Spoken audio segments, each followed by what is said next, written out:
Good afternoon, everyone. Live from Silicon Valley, California. This is Success Sadhana. My name is JM, and I welcome you all to a program today where we'll continue our Superpower series. Today is Superpower number 4. Satisfaction is the doorway to bliss. With our speaker today, Vaish, a veteran Bhakti yogi, author, and former monk.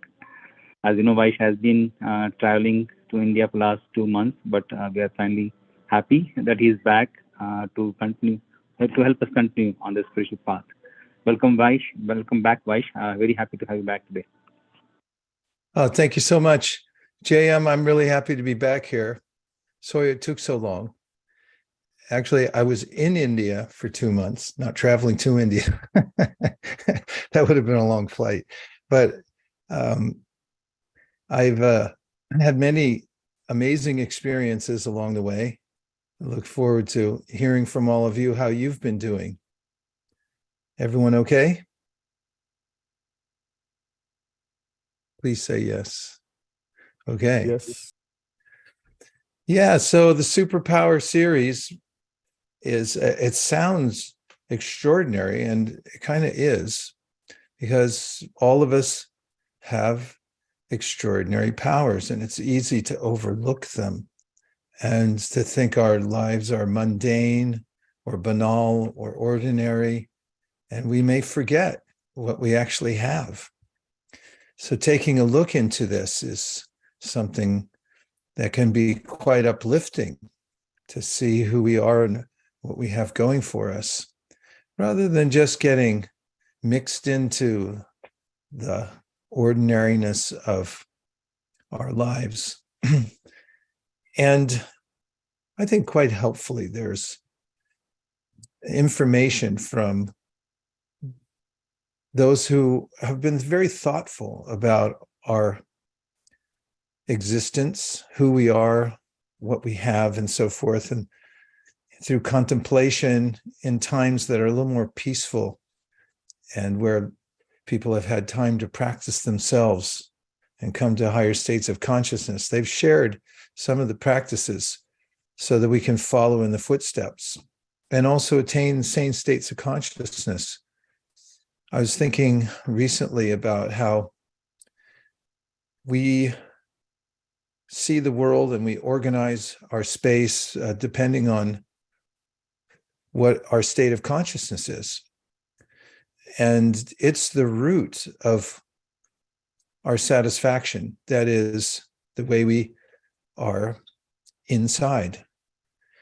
When we're naturally satisfied, we see the world in a very different way. So I'm going to talk about some of the thoughts that the ancients have had and ways that we can implement them in our everyday life. Does that sound okay? So first thing we can notice is our breathing, because it's one of the ways that we can control the way our mind is going. And we may notice sometimes that when we're in anxiety, the breath stops, or it's something that we hold and only let out in fits and starts when we're feeling anxious. Or we may get into some really deep breathing when we're very anxious as well. But if we take conscious control of our breath, it can give us a respite. So a technique I learned just recently is called a double breath. So if you take a moment to take 2 inhales, one after the other, without an exhale. In other words, watch, I'll demonstrate. I'll inhale, and then inhale again, and then exhale. So it's inhale halfway, inhale the rest of the way, and then let it out and relax. So let's try it.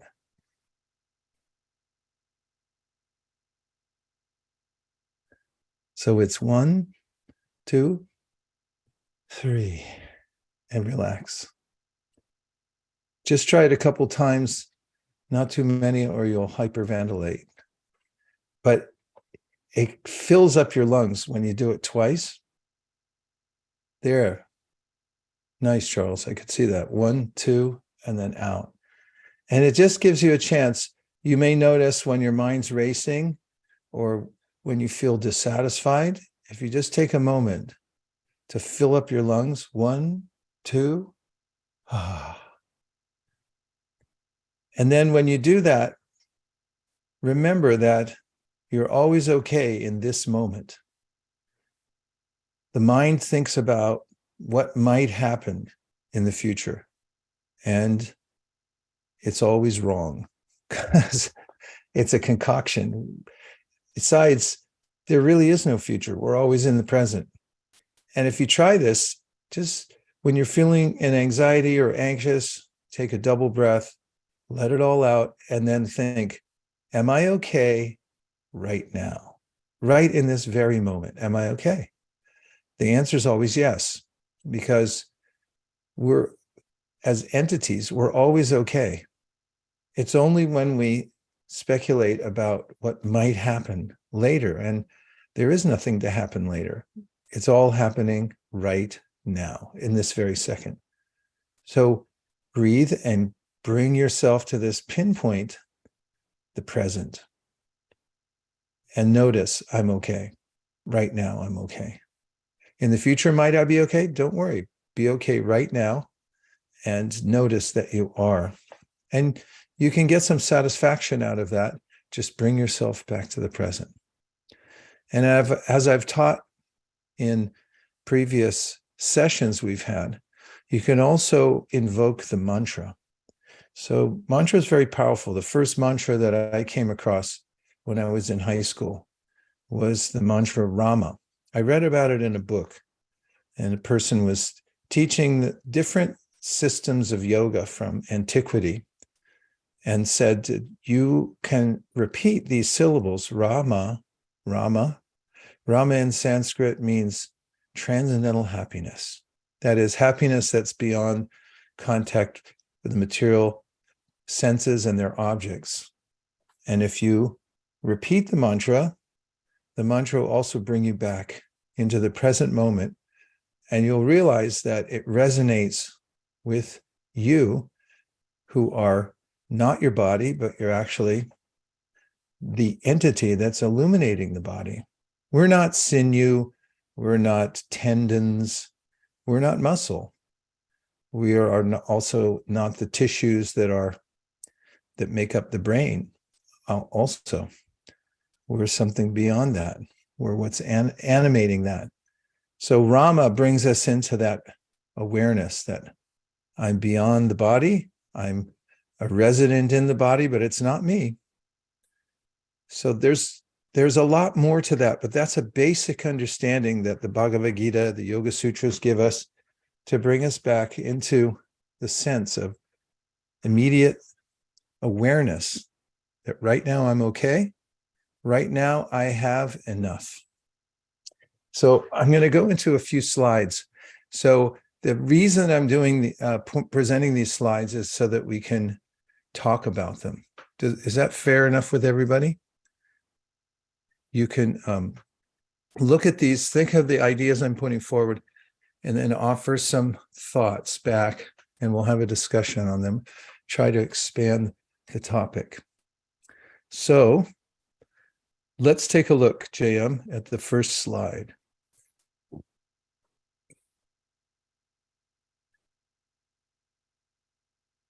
Manu, welcome.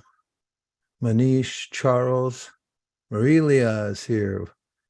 Mayank, Nicole, Linda. Okay, didn't get everybody yet, but I'll come back to it. So here's a question. How much is enough? And for the sake of today's discussion on the superpower, your superpower of satisfaction, we'll have this definition of the feeling of satisfaction, which is enough. I have enough of everything. I'm full. I'm okay. I'm okay right now. And do I have enough? What is enough?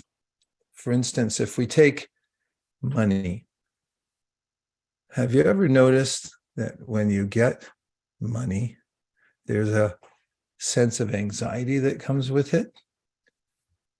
Or there can be. There's this sense of, well, why aren't there a couple more zeros on the end? And then there might be a sense of, this isn't enough. Because have you ever noticed that you can spend a lot of money in your mind? Anybody notice that? You could spend in 1 second, you could spend a few $1,000,000. Oh yeah, well, that's not enough. I can't, this, whatever I just got, it's not enough. It needs more zeros. But you can go on adding zeros, and believe it or not, people who have more and more and more and more zeros adding up, they still have a sense that, well, I need more.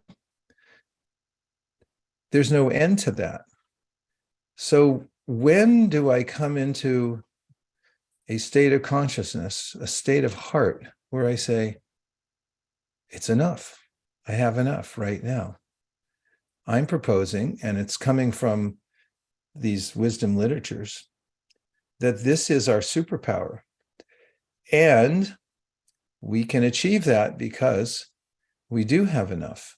Everything that's in the universe is complete, including ourselves. And it's only a matter of adjusting our consciousness to come to that state. Imagine that you feel like, oh, I'm full. I have enough. That doesn't mean that you lose your impetus to be creative, to do more, to excel. But it means that you're doing it for a different reason, different motive. It's not that you feel incomplete, therefore I need more. It's that you feel complete and you want to share it with more people. And I have noticed that when I feel that way and I'm endeavoring to do something creative, I do it with more gusto because it's from a sense of gratitude, not a sense that I don't have enough yet. So what about this question, and what about the definition of satisfaction as being enough? Let's look at the next slide. Are you breathing? It's like, how come the slide didn't come up fast enough? And then you go, 1, 2, exhale. Exactly. I like this picture. You look at water, it's very satisfying. All those coins, if you look at them, each person who threw one of the coins into the water was thinking, okay, I'm putting a penny in here. Please give me $1 million. Please help my sister become healthy. There's all kinds of ways we make bargains with the universe or try for some kind of good luck. I found a stream in Northern California in a botanical garden with a little bridge over it, and there's a placard on it that says, "No coins necessary to operate creek." They were trying to discourage people from throwing coins in the creek, and they did it in a kind of humorous way. I really, really appreciated it. Stood there and thought that it's nice when people take time to put things in a humorous or poetical way. No coins necessary to operate creek. And then I thought, there's a way that I'm always trying to add more to myself, to my life. And of course, we do that. We try to learn and grow. But it's not that at every stage we can't feel satisfied, wherever we are right now.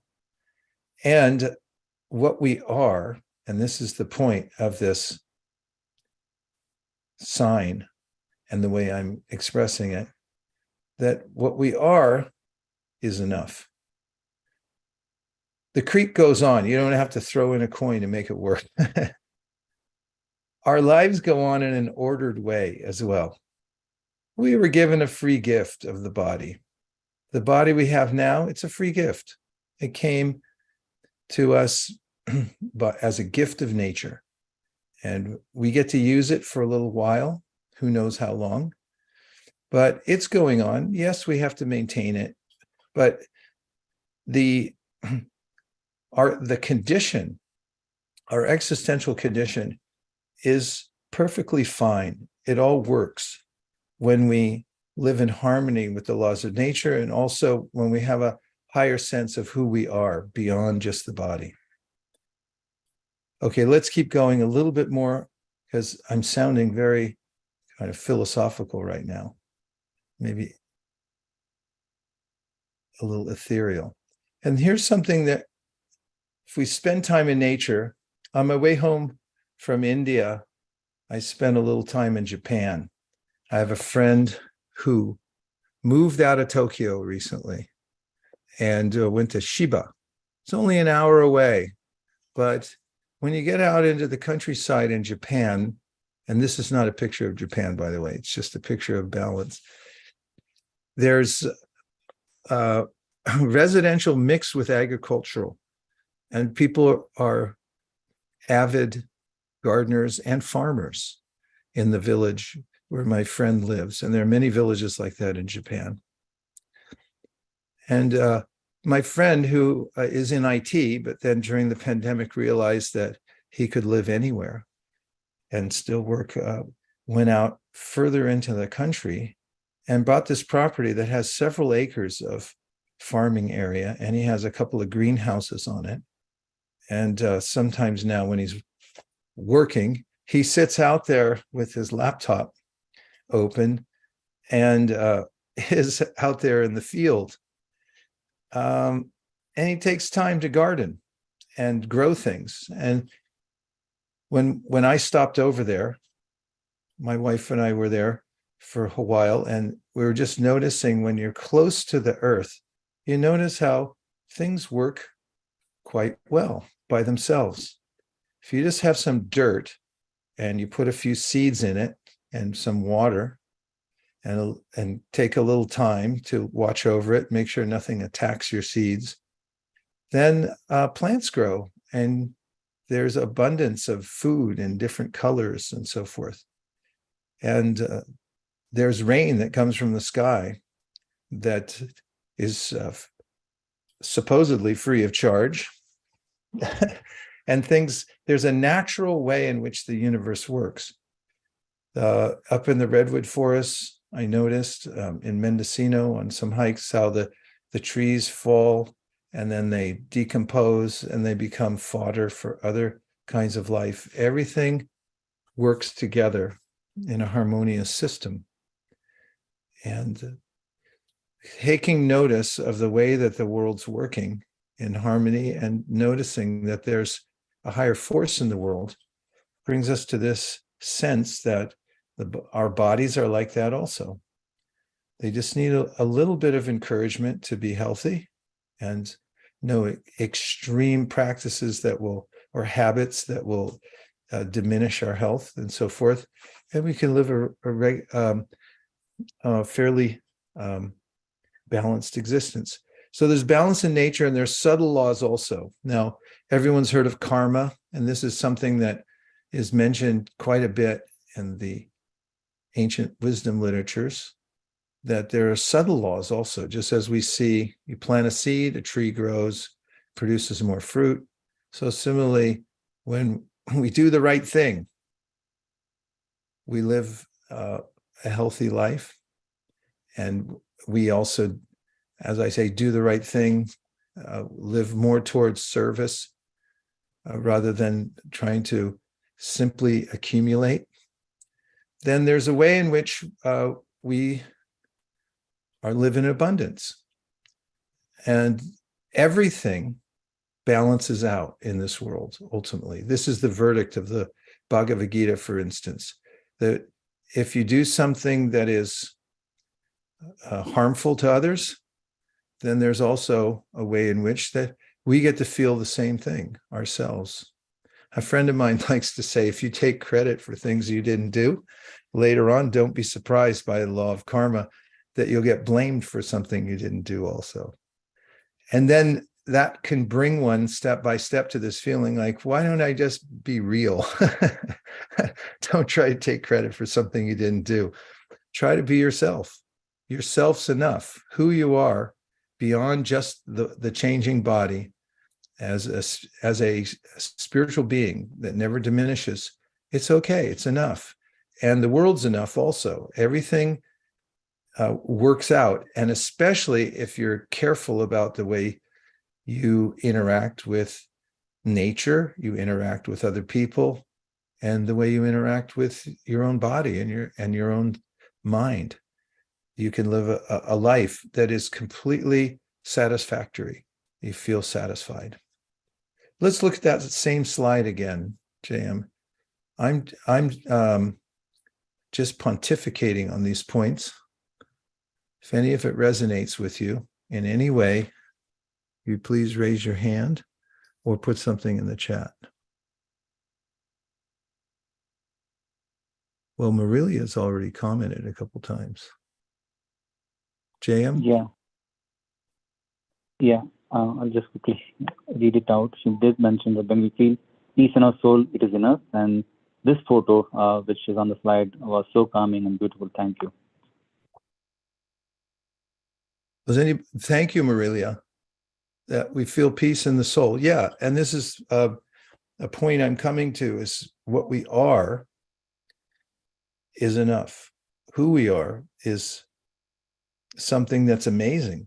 And we don't need anything outside of that ultimately.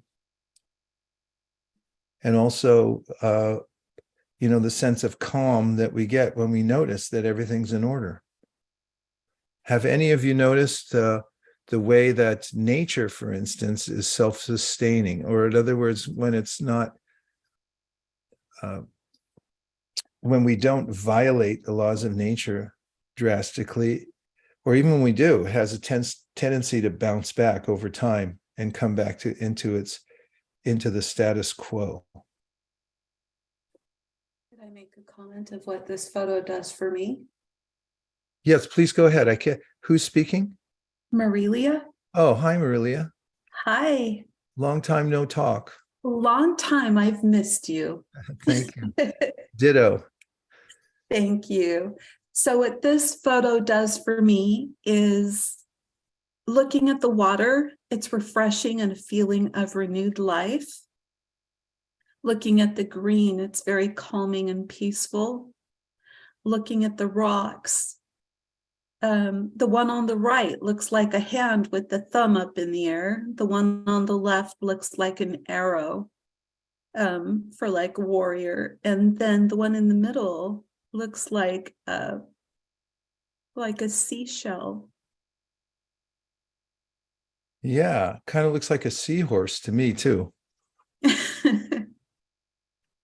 In fact, looking at rocks can be quite enlightening. A friend of mine several years ago told me to look up grains of sand. And he said that there are websites in which people have magnified grains of sand by thousands of times, thousands, maybe hundreds. I'm not sure if it's thousands or hundreds, but when you look at various samples of sand from beaches around the world, you'll find that every grain of sand is a jewel. It has its own unique shape, and it's luminous and amazingly shaped. And each one, by the way, is unique. There's not one that's the same as another. There's quite a few grains of sand on the surface of the earth also. Point is, if you go into the details of what's around us, you'll find that there's magnificence everywhere. And if you go into the exterior world, go further into the heavens, you find that there are unlimited spheres that are maintained. They maintain balance, distance. You look at the way the earth that we get a chance to walk on for a little while has a sense of rhythm. It's something that you can count on, the way things move. Can also notice cause and effect and the ways that we interact with our environment. There's certain things you can expect from it. Thank you, Marilia. Any other thoughts about balance? Nicole Yes, raised his Nicole. hand.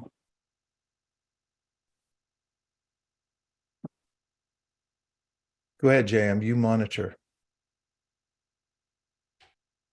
Thanks. Nikhil, please go ahead.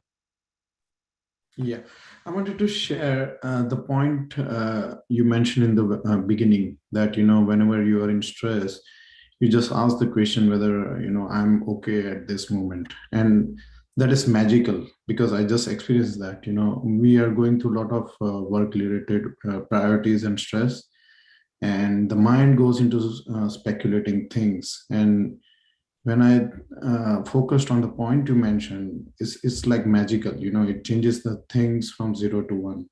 So thank you for sharing. Yeah, thanks for bringing that up. That's very practical and close to home. There's a way that I noticed that one of the places I stayed recently, I was on the very top of a building called the Vaishnav Academy, and it's in a very rural area. And I was in the tops of trees up there. And from my vantage point, I saw lots of birds.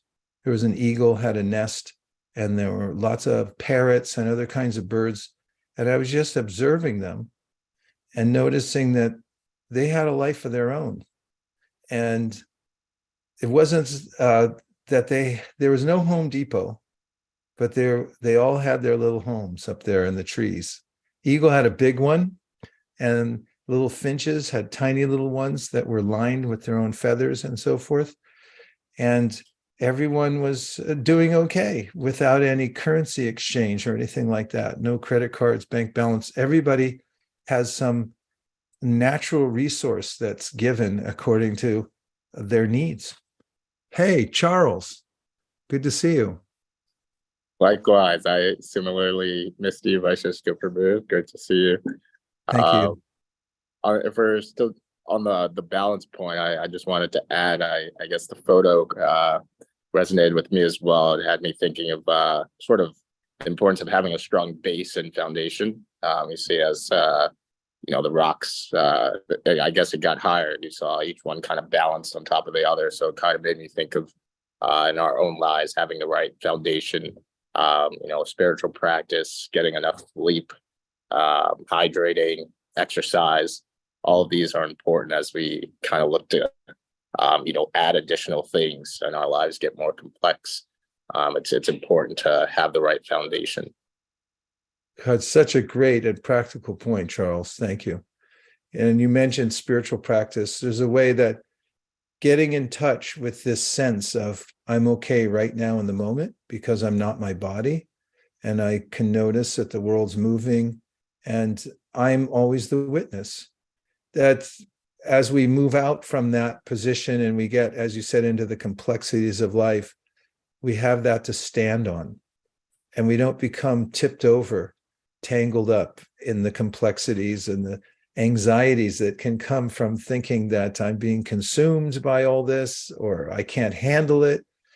We always win with basics. If we come back to this basic understanding that in the moment I'm okay right now, and I'm also not my body. This is I'm a soul having a human experience, and I'm looking out at the world. These are foundational points that actually help us as we move through. Nowadays, there is a bit of artificiality in the economic system and so forth. I have to work extraordinarily hard to maintain a simple kind of existence and so forth, and it can get a little overwhelming. But always with the basics, we can come back and say, like, am I doing the basic things to the best of my ability? And after that, there's not that much to worry about. It's easier to figure out the details. Thank you very much. Thank you. Great comments here. There's a couple in the chat box, right? Yeah, there's one from Facebook as well, which is from Manu. Okay. She's asking, something really bad happened in my life, and I'm not able to overcome the trauma of my mind despite taking mantra meditation. So if you would be able to comment on that. Yeah, my heart goes out to you. It takes time. In fact, this weekend, I was asked to talk about grief and how to process it.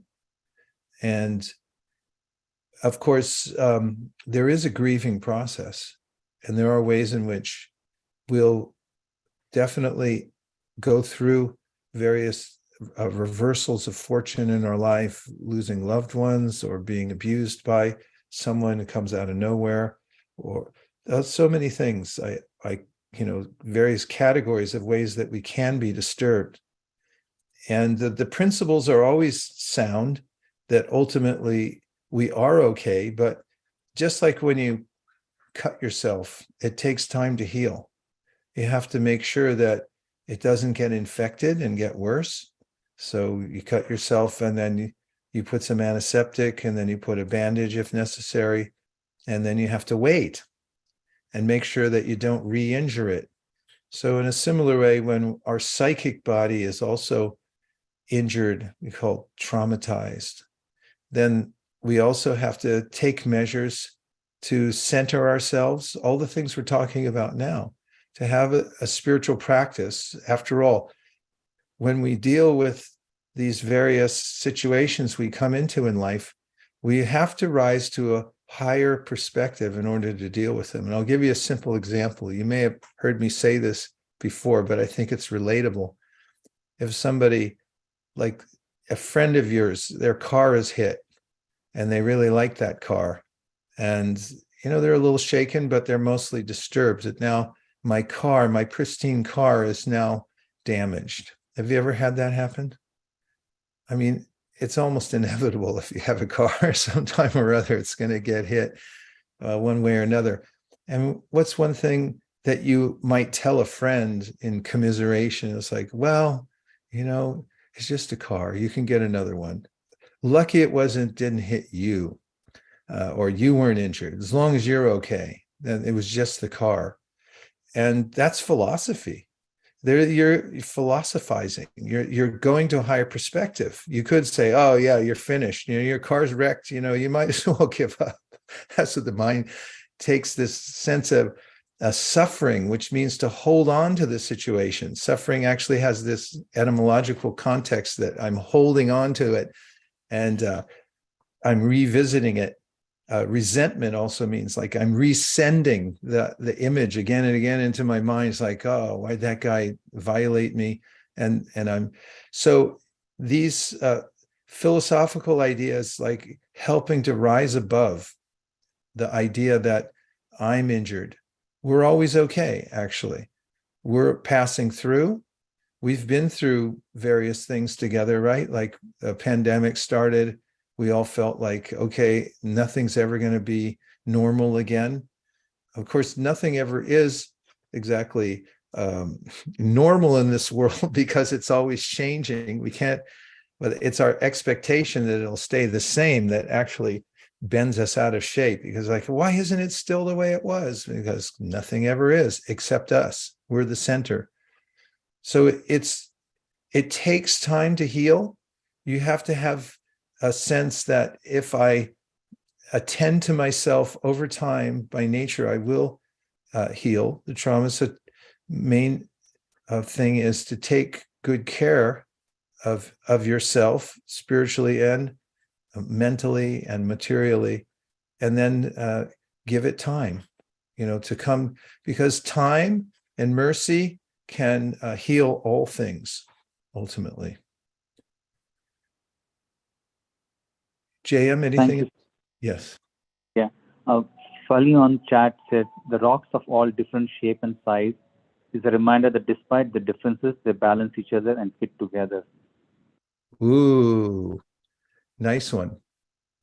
Yeah. When I studied as an elective in college, geology, it was very interesting to me about how certain kinds of rocks and sand and dirt have what's called an angle of repose. Because of the constitution of each individual particle, when you put them all together, they have a natural angle of repose that can be measured. That's how they settle at a particular pitch. And this idea of unity and diversity is a very important point. In fact, I participated in a seminar when I was in India that to contemplate unity and diversity, that everybody has their own unique qualities, and how at the same time do we all live together? We're always on the edge that we could just see the differences and be at odds with one another. And then there's a tipping point, a balance point through understanding that actually there is a way to see our commonality and to work together for our own benefit. And then we can actually see the beauty in the diversity and not just be averse to it. In the Bhagavad Gita, this is a primary understanding that's embodied in a verse that says that, well, I'll say the Sanskrit first because it'll help me to remember the English. It says, Vidya Vinaya Sampane, Ramane Gavihastani, Shuni Chaiva Shopakecha, Pandita Samadarshina. So the last line says Pandita. Pandita means somebody who's learned. Actually, a highly intelligent person is a pundit. Nowadays they call, like a political pundit. This is borrowed from the Sanskrit language. Pandita Sama. Sama means equally, and Darshina means to see. Pandita Samadarshina means somebody who's able to see the equality of all beings, even though they all have their differences. So what's the part that's equal? It's not the material body. Material bodies are never the same. But what is it that's the same? It's the spiritual essence behind the body that animates the body. And so the verse says, Vidya Vinaya Sampane Brahmane Gavihastani. It names different entities like a learned person who's a scholar, or somebody who's illiterate, or somebody who's an animal, like an elephant, or a dog, or all these different entities. So it names like, okay, here's different living beings. What's the same about them? What does a learned person see that's the same? There's a spiritual essence within each one of them, which is the most important part, hence the word essence. And that's what's animating the body. So we can see unity and diversity when we have this higher vision that we're not our bodies. Okay, JM, let's take a couple more. Gokul asks, as I observe the picture, I wonder what causes imbalance in our lives. What causes imbalance in our lives? Yeah, that's a good way to ask, or a good question to ask, isn't it? This is what we're getting to in talking about the principle of satisfaction, which we could also say is realizing a state of balance. First of all, is an understanding that balance doesn't mean to be perfectly still. It means that we know where our center is. We know what's most important. When we balance on one leg, for instance, we wobble back and forth. If you're better at balancing, you may not notice the wobble as much, but if you looked at a microscopic level, the muscles are pulling back and forth like this to catch the center. And when we have a sense of what our main purpose is in life, then we're able to keep pulling back to the center, even though by our association, by the changes in our bodies, the changes in weather, the changes in geopolitical events and so forth, we're always pushed one way or the other. If we know what our main purpose is, we can come back to the center and we can stay balanced. So to answer your question, based on what I just said, hopefully that's a premise acceptable to everybody. That's when we have a sense of what our main purpose is in life, then we can achieve balance. And when we lose that sense of purpose, then we lose our balance very easily. So one of the wisdom literatures, which is a very highly regarded book, beautiful poetry in Sanskrit, which imparts wisdom as it puts out this beautiful poetry, has a verse. Again, I'll try it in Sanskrit so then I can remember the meaning in English, but it says, Savai pum samparo dharmo yato bhaktiradhoksaje, ahaitu kia pratyata yayatma suprasidati. So the last line of this says, yayatma suprasidati. So Atma means the self. So point to yourself right now. Yeah, once played a game of Simon Says with some kids in Hawaii. They asked me to give a class to some kids. And somebody told me, you got to play Simon Says to start the class. Otherwise, they won't listen to you. They don't like philosophy so much. So at the end, when the last kid was standing, I said, Simon Says, point to yourself. And he was like, what are you talking about? I'm right here. And so I said, yeah, but there's a conception of the self that's beyond the body. And that's called the Atma, the spiritual essence. And I drew a picture of a person, and then inside the heart, the Atma is residing. So this Atma, Yatma, Atma, su prasidati. Su means greatly, and prasidati means in a state of receiving grace or wisdom. And so how does one do that? Savai pumsam paro dharmo, yato bhaktira, ahaitu kiya pratyata. It's in the matter of your consciousness, and it names that if you're able to understand your main purpose in life is to do selfless service to the Supreme, and that you do it all the time, you're never interrupted from that, so then you'll always feel completely satisfied and in balance. And it's a way to come back into balance, is to remember that if I'm doing service, selfless service, I'll feel happy. And how often should I do it? Well, all the time. Why would you stop doing it? And the only reason I feel out of balance is because my life isn't lined up like that. So what should I do? Get lined up. You'll be all right. You already all are right. It's just a matter of being a little but left of center, right of center. Get on topic, get on center, and you'll be okay. Okay. JM, anything else? There's a few more slides too that we can do, but I'm doing okay as far as time goes today, I think. Okay. So mine says balance is necessary to perform well in any sphere of life. In competitive sports, for instance, the best player is also the most balanced while playing. Yes, and this is a good point that you have to practice it, especially when you get older. I practice balancing every day. There's a couple of beams I walk across when I go for my walks. There's one like a sidewalk that's raised and it doesn't have anything on either side. So I first walk down that one without trying not to fall off. Then comes the bocce ball courts. They're like 2x4s, right? So it's 2 inches and I have to walk all the way across without falling off. I've done it. I mean, I do it maybe 4 times out of 10 to make it all the way across.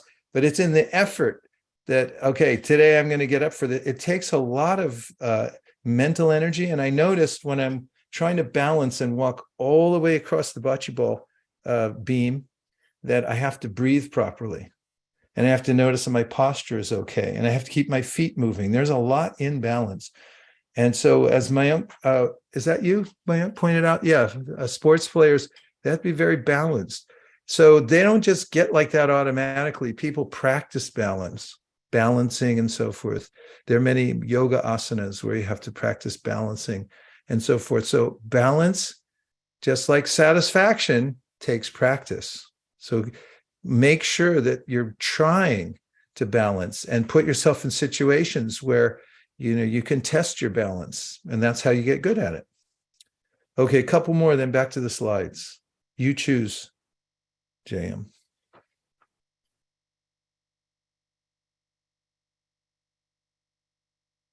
Next in Marilia says, we are all different, unique in our own way, but together in unity we are strong.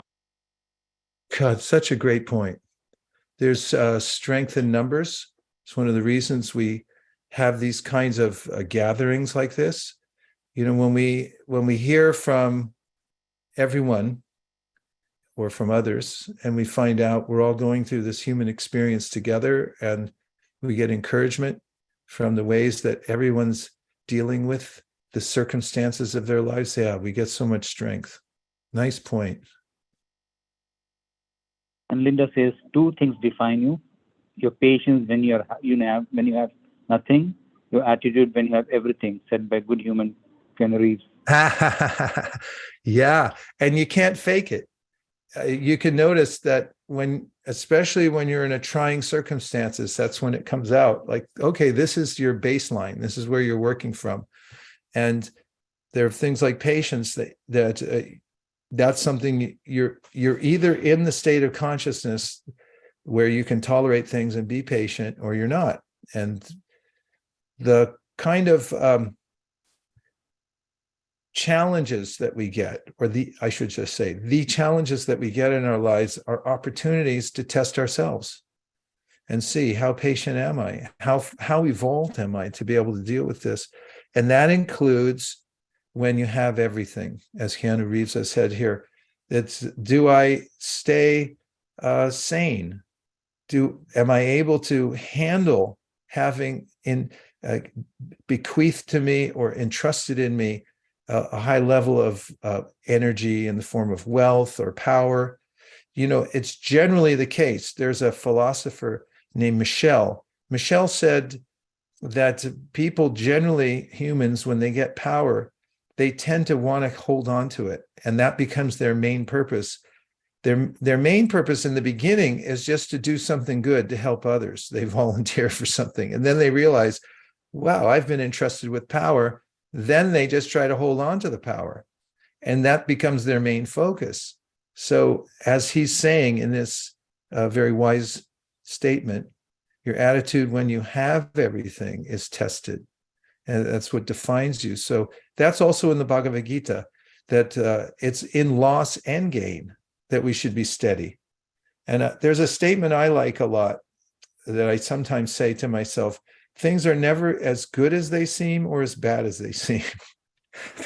It says, oh, it's great. Yeah. But you don't know what comes with this. Or it's so bad, it's so bad. Well, you don't have all the information. Actually, this makes things better in another way. So it's, balance has a lot to do with understanding that if you don't freak out with everything that happens, and you just stay steady with your duty and go on with your main purpose in life, you're going to be okay.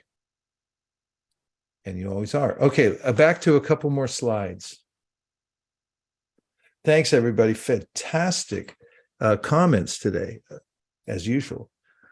So I like to emphasize this idea that satisfaction is a practice. This comes right out of the Bhagavad Gita in the 17th chapter, where Krishna says that one of the practices of yoga is satisfaction. That is, it's not that you're either satisfied or you're not.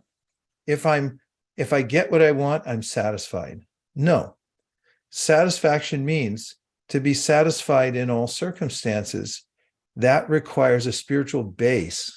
As we heard from Charles, you actually have to understand who you are. You have to cultivate that. It has to peek through every day so you can see that I'm not dependent on the normal things in life. I'm dependent on the fact that I am part of a universe that's full of order, and I have a place in it. And so this idea of practicing at times when there are challenges to come into balance and to feel satisfaction despite the good or the bad, this is one of the main practices of yoga and how to be connected to the Supreme. Okay, so establishing that satisfaction is a practice. It's not just something that happens randomly, that now I'm satisfied, now I'm not. So our content equals our contentment.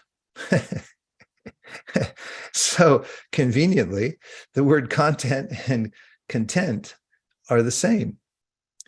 And that brings us to the point that we're containers. So as humans, we do have freedom to decide what we listen to, what we read, what we see, with whom we associate. And this is important because we pick up from our environment, from the people that we're with, that we listen to, that we read about, or the words of, and so forth. That's what goes into us. And so there's a bit of content management that's helpful, or vital, I should say, in feeling satisfied. What is it in programming language or computer language? Garbage in, garbage out? Is there an acronym for that? First in, first out. that's I'm thinking garbage in, garbage out. Like there's an acronym, right? You Sometimes they said call it first in, FIFO. first out. That's FIFO. There's LIFO, FIFO, and all that. That's like more managerial accounting. But then there's this. It's just it's a premise that if you put in bad code or something like that, then of course it's going to be wrong, right? Like sometimes when I'm typing and I'm not watching what I'm doing, then especially one of these kind of typing things, which I'm really bad at because I have really big thumbs, or maybe it's just because I'm uncoordinated. I'll start typing what I think is a word, and I'm not watching, and I look back, and the spell check has no idea what I'm talking about because I started with a K instead of an S. It's like it's looking at me like I have no guess what you're talking about here, because there's combinations and permutations that matter, and this is a vital point that you have to start with the right premise, and also if you take in the wrong stuff, then it's going to be reflected in your consciousness. If you take in scenes of violence and wanton violence, wanton sense gratification, people don't become satisfied by looking at sense gratification. In fact, they become more agitated. There's lots of studies nowadays that show people who look at, for instance, pornography, it piques their brains in different ways where now they can't find satisfaction anywhere. There's ways of looking at screen time, which is not regulated or purposeful, can also do that. It just the sense of just looking at something for the sake of spacing out, it puts the brain in a very weak condition. It renders the brain weak. And then we don't feel that sense of satisfaction. So I call this content management. Realize it's a mathematical equation. What you decide to put into your eyes, to your ears, to your mouth, the kind of food you eat and so forth, what is the content you're putting in? It has a direct relationship or a result on how you're going to feel. So you're the container. What did you put in? It's like, I feel terrible. What did you do? What did you listen to? Well, no wonder you feel terrible. Of course you feel bad. There's no satisfaction at certain level. You're just not going to get it. There's a sense in immediate satisfaction. There's these two terms in the yoga teachings, shreyas and preyas. So shreyas means your ultimate good, and preyas means what feels good right now. So if you're able to delay gratification and actually go for something that's a much higher content value, then you're going to feel better. You'll feel satisfied. And if you go for the junk, just like if you eat junk food or food-like substances, then you're going to feel bad, and you're going to look bad too. So that's just common sense, isn't it? Please say yes. Yes, absolutely. Yay, thank you very much. Okay, I need my support group around me here. All right, let's go to the next slide. There's a few more practical points here. Thank you, everybody. GIGO, garbage in, garbage out. Gijo, is that how you say it? Gigo, Gijo? Gigo. Gigo, garbage in, garbage out, is a concept common to computer science and mathematics. The quality of output is determined by quality input. There it is, in black and gray, or white and gray. All right, next slide. Hopefully you'll have something that you'll be able to apply this very day.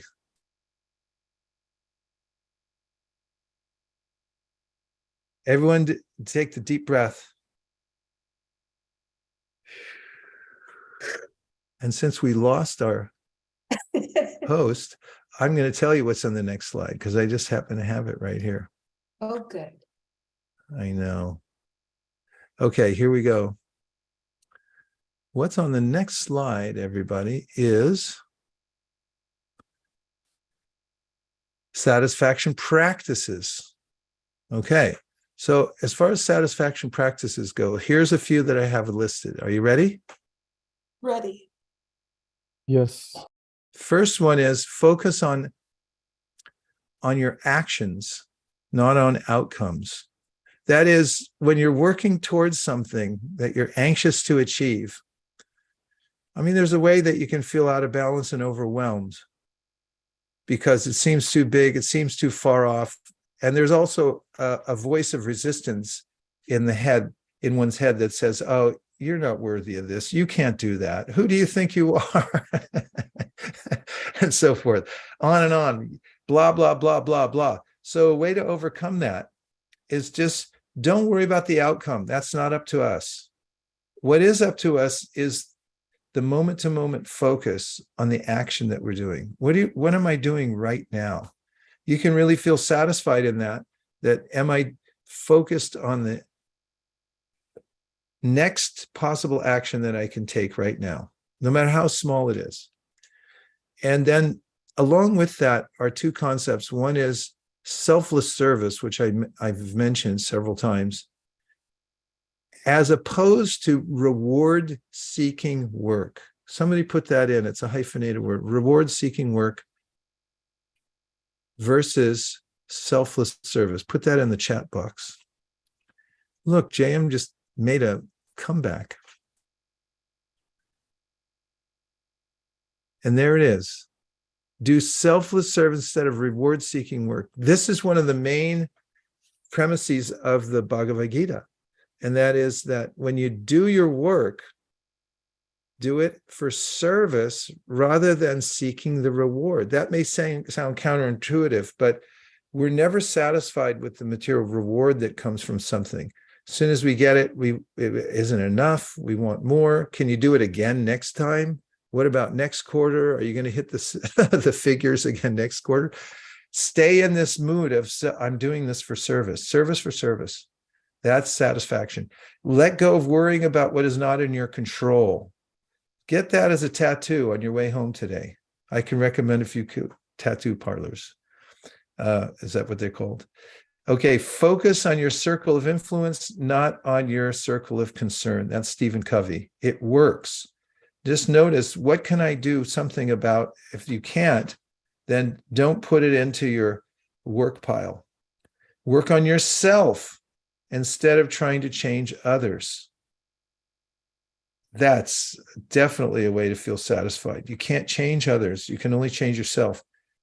I can't make people change, but if I change, they may change. Oh, it works so nicely. When you have intimate connection with other people and they're driving you crazy, just try to work on yourself and you'll see they'll also pick up on it. Okay, let's go to the last one since I did run us out of time.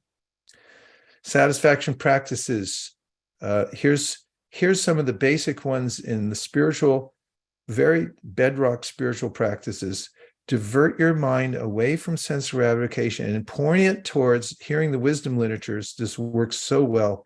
If you have some very powerful wisdom literature that you can listen to every day, you'll notice it's like feeding your mind with this nutrient-rich food. Also, chanting and hearing spiritual vibration. I mentioned the mantra Rama at the beginning. We've also done chanting here. Very powerful. Every morning, like this morning, I was doing my mantra meditations, the way I start my day every single day, and just feeling that, oh, I could not live without this. It's so integral to the being able to deal with the world in an enlightened way, which I have not obviously come to the perfection of. It's something I'm working on. And doing good for others. This is practical. This is something that anybody can do right now. If you feel dissatisfied, think, how can I do something good for others? Are you thinking of it? Okay, if you're thinking of it, I'm going to see you smiling. That one's easy. All right, an easy one at the end. It's so powerful. And so the way I feel dissatisfied is by asking, why aren't people doing more for me? And the way I can turn that around immediately is flip a switch and say, how can I do good for others? and concentrate on that. And immediately, no waiting involved, you're going to feel satisfaction. Absolutely. Brava, bravo, bravissimo. Thank you, everybody, for such a lively session. I was so excited to be back. I couldn't wait to be on here and to see all of you again. Thank you very, very much for coming in. And we'll keep the transcendental vibration going as long as I'm here on the continent. It works out. The 12 o'clock was 1:30 in the morning for me in India. So slightly early to get it started for me over I there. have to tell you though, having you back is like a person in the middle of the desert for a month and having a fresh glass of cold ice water. Oh, okay. Well, now you just made my whole day. Thank you very much, everybody. Thank I'll you be for being here. counting the hours until I see you next week. Please keep the transcendental vibration going. Do good for others. And remember, what you are is more important than what you have. And be in the moment. Always ask yourself, am I okay right now? And you always will be, now and forever. Thank you very much. Have a fantastic day. You too. Very good.